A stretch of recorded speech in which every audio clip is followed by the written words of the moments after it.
Hello, my name is Debbie Emily from Resonate Wellness Centre.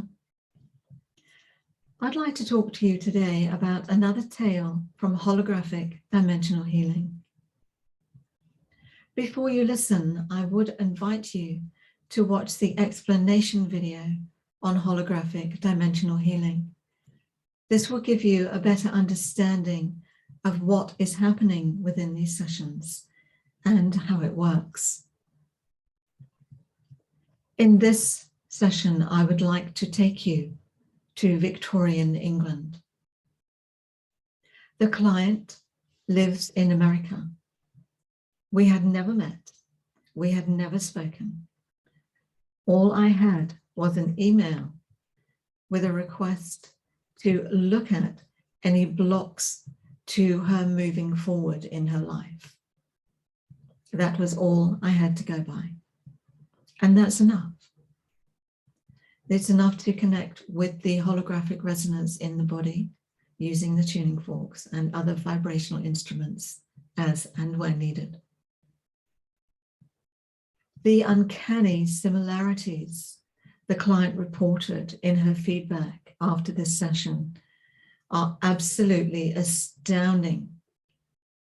And it leaves me in little doubt that perhaps this was or is indeed a parallel life.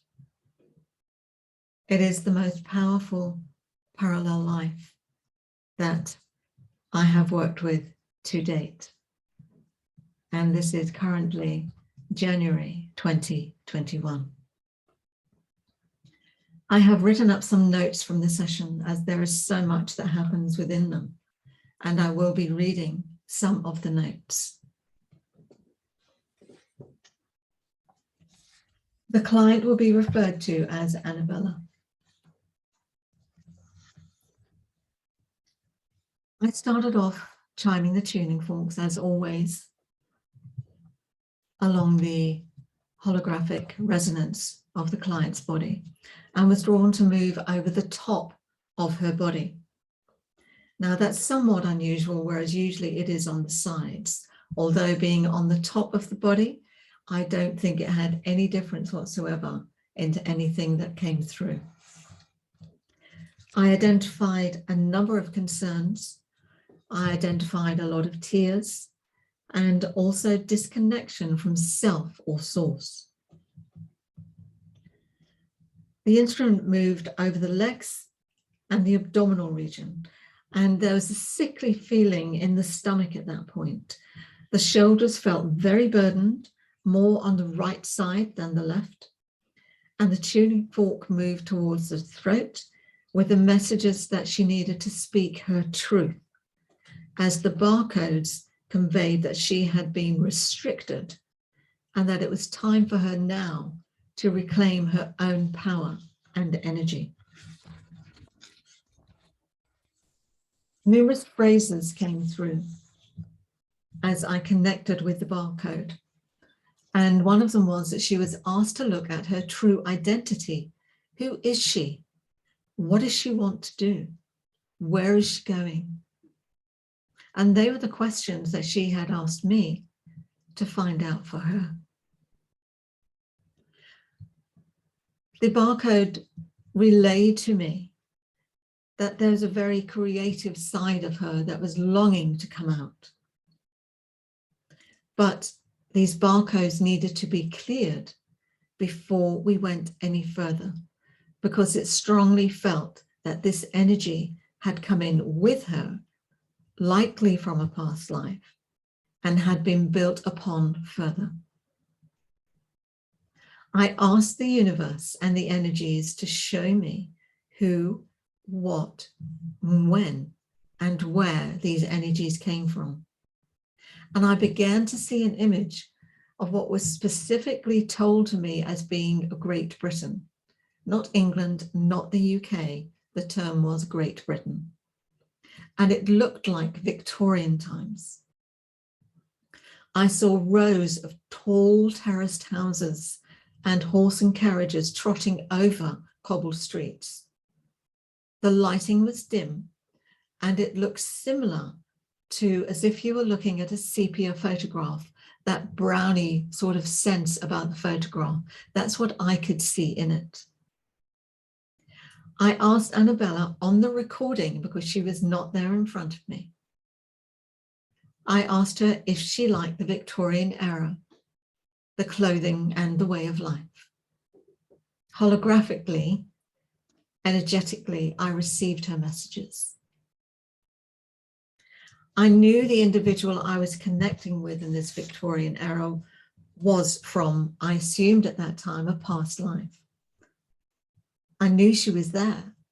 I knew that, but I could not see her, which again was somewhat unusual because usually they come fairly soon into the picture. The terraced houses were of the well-to-do people, and that was very much the statement that was said, was well-to-do. The Victorian past life had found herself out of the well-to-do circles and no longer was in them due to something that had happened to her husband. But I was not told what that was. In this lifetime, that episode related to Annabella not liking to be cooped up. And it told me that she likes her wide open spaces and that she has difficulty finding her tribe. I asked Annabella on the recording if she felt it had been difficult to make ends meet financially. A feeling of everyone seeming better than her, and as much as she may cry out for help in this lifetime, she is not often heard. I requested that Annabella listen to this recording a few times. So as soon as we'd started, I knew that there was information coming through that she needed to listen to more than once, and asked her to attempt to connect with her life as this Victorian lady. On Annabella's behalf, I let this past life know that as a result of these times, this Victorian lady was unable to find a way out of her situation in that moment. And due to holding on to these issues and losing herself completely in the process, she didn't know who she was. Her identity had disappeared from her because she was a well-to-do lady, and then all of a sudden she was not. Due to this Victorian lady had brought this through other lifetimes. And that's what was happening, I felt, from the frequencies I was receiving to Annabella, the client living in the USA. Now, it's quite common for past lives to have difficulty believing that they've carried things through to other lifetimes.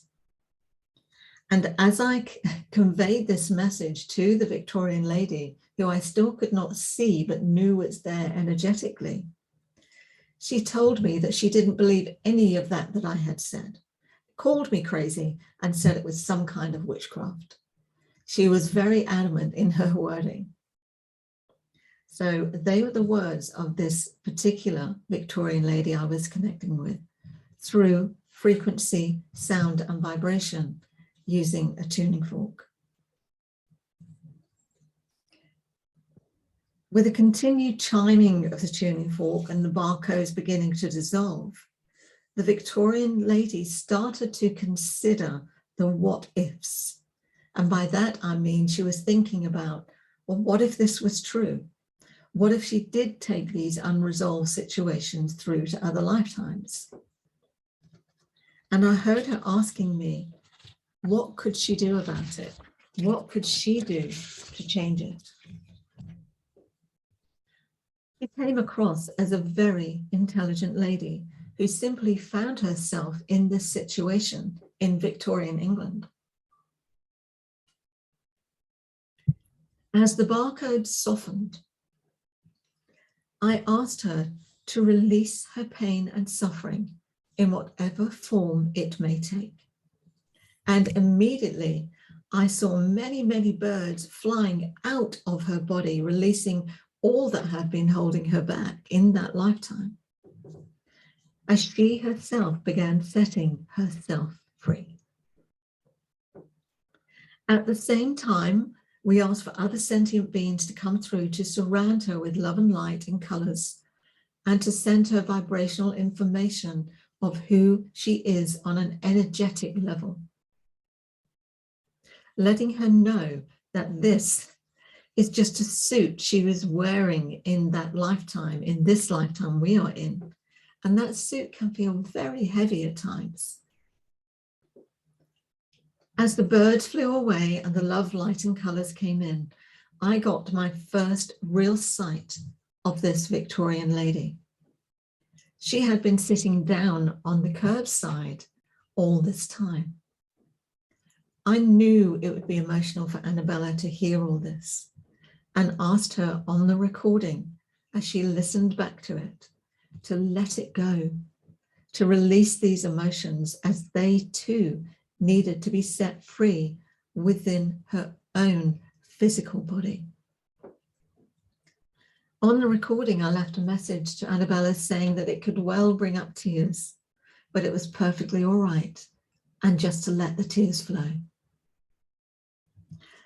The tuning forks reacted by sounding different, as they often do, and feeling different, and they got stuck in places. They felt hot and cold as the barcode started to dissolve and shift, and the energy changed and moved, dissolving that particular condition, situation within the vibrational holographic body.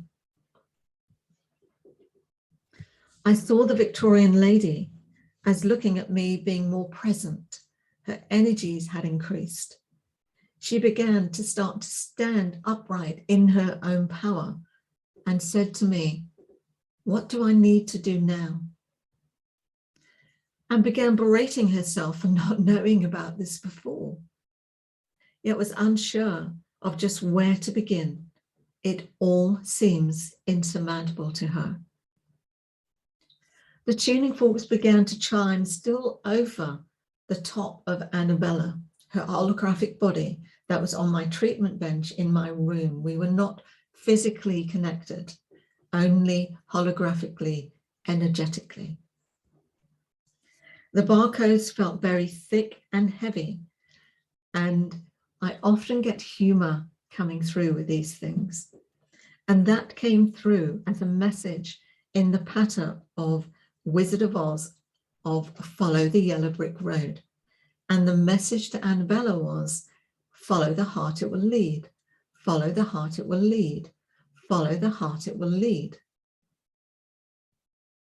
I asked Annabella, as she listened back to the recording, to drop into her heart using a specific guided exercise, which I talked her through, that she needed to do, and asked her to convey this message to the Victorian lady. It was then the Victorian lady told me that she wanted to be referred to as Vanessa. There was no other reference than that. And I could see her much clearer now. As the energies had shifted, she was coming clearer into view. I could see she was wearing a dirty looking dress with a very small bustle at the back, typical Victorian style dress. She was very slim and had a slight bustle at the back of the dress.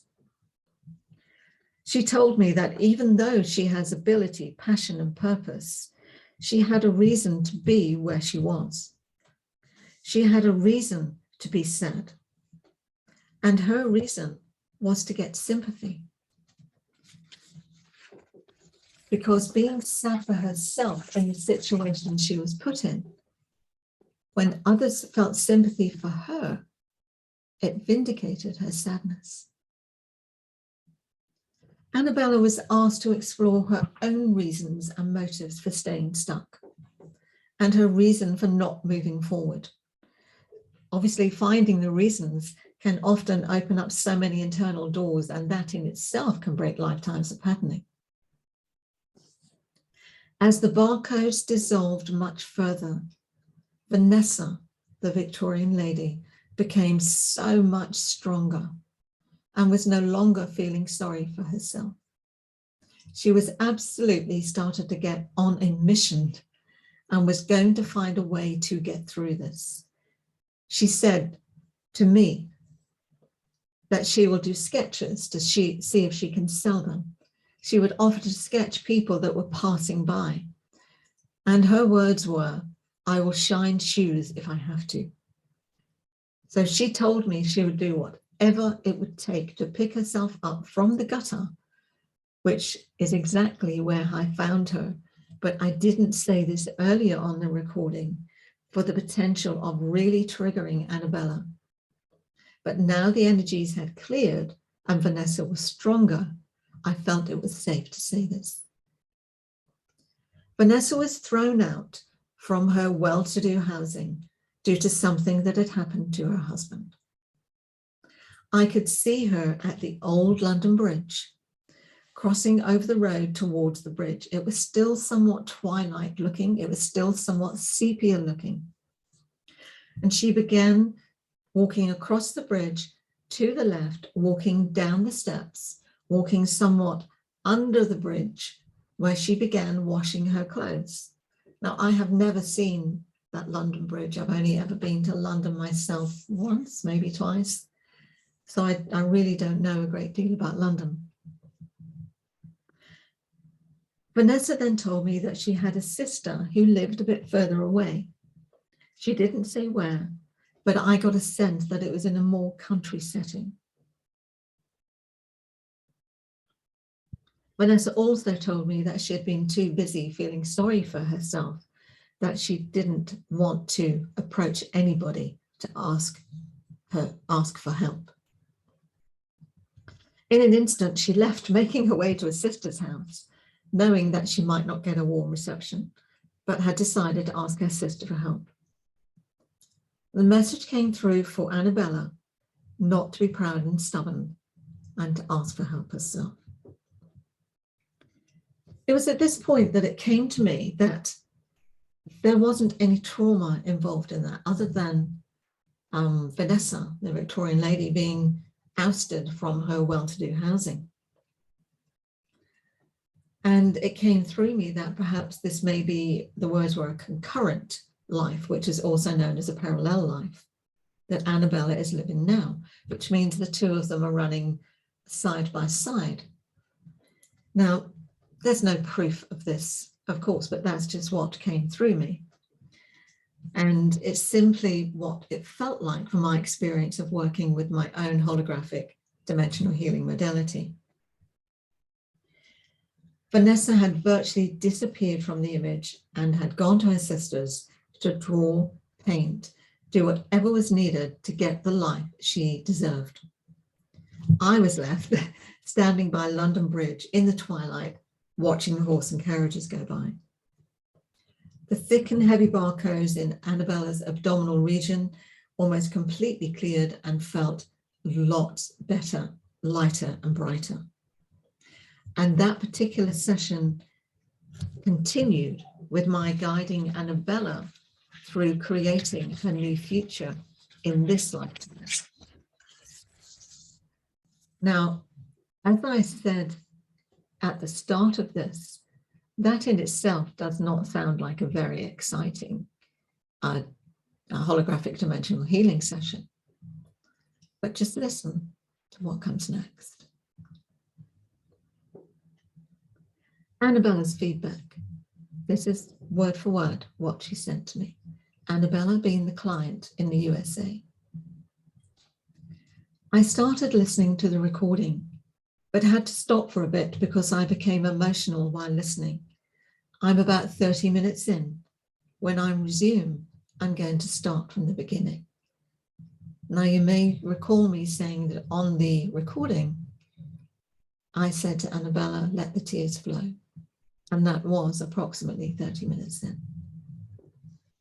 So on the second listening, Annabella said to me, I've never been to England, but I've been drawn to London ever since I was a little girl.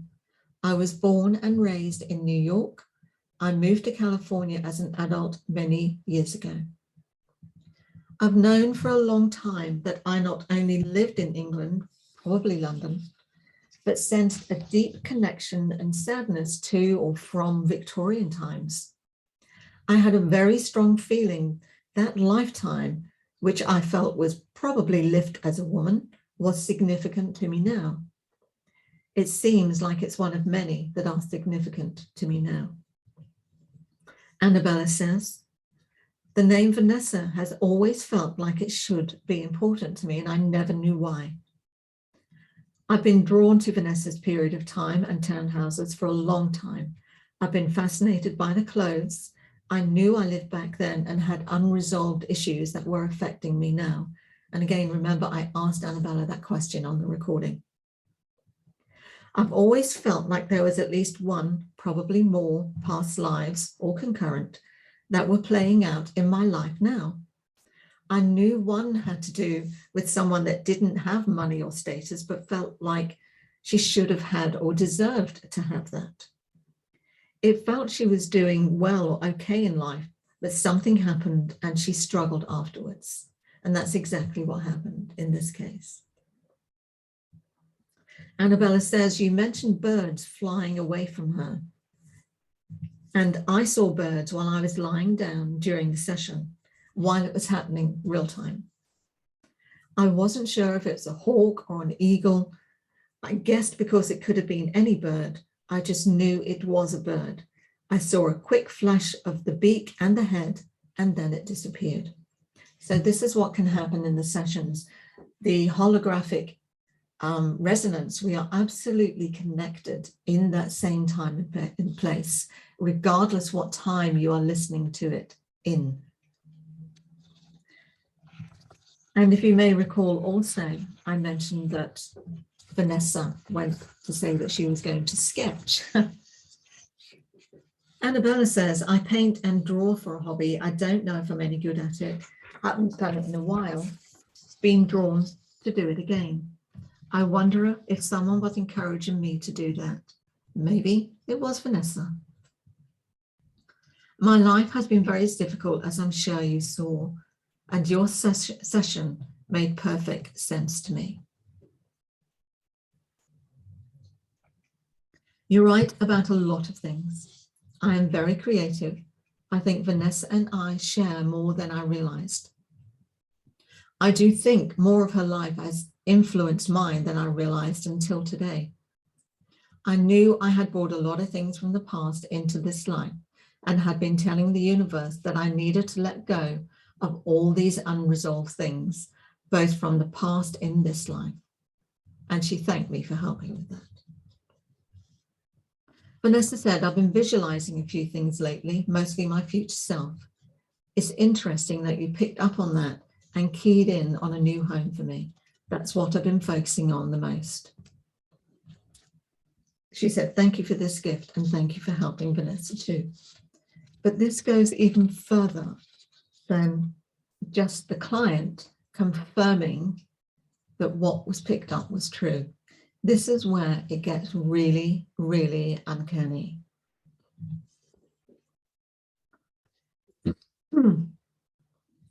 I said to Annabella that for some unknown reason, I don't do this, but for some unknown reason, I felt drawn to search for a picture of Victorian England and came across a photo of London Bridge, the old London Bridge, which was almost exactly what I saw in the photo.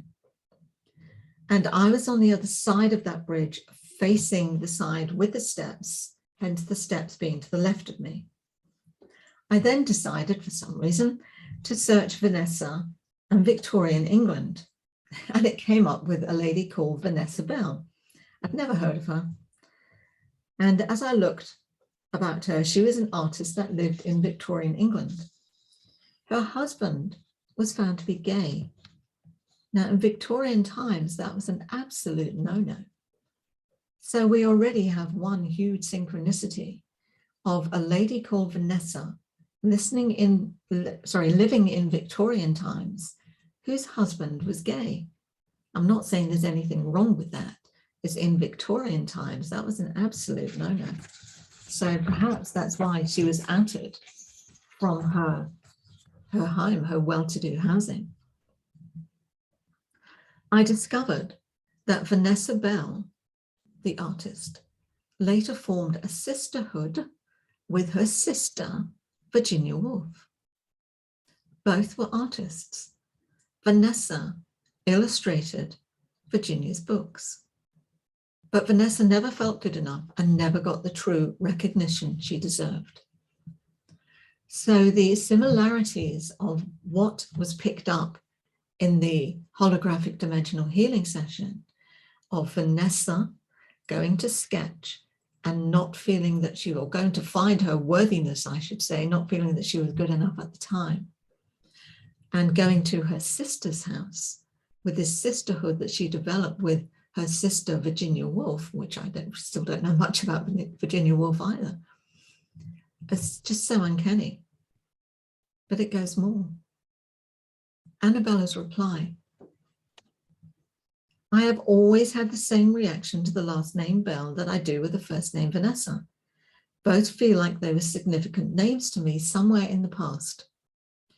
Virginia Woolf and the word sisterhood always felt like they were significant, and I never knew why.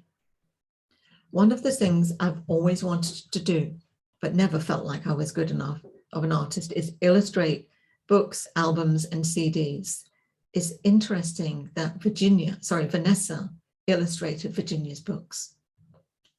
Annabelle said, I'm also inspired by the same artist that Vanessa is. So Annabella then looked deeper into Vanessa Bell and her likes and dislikes. And Vanessa Bell, the artist, was absolutely influenced and inspired by Monet. And Annabella says that Monet is one of her favorites. And at some point, she wants to study art and possibly get a degree in it.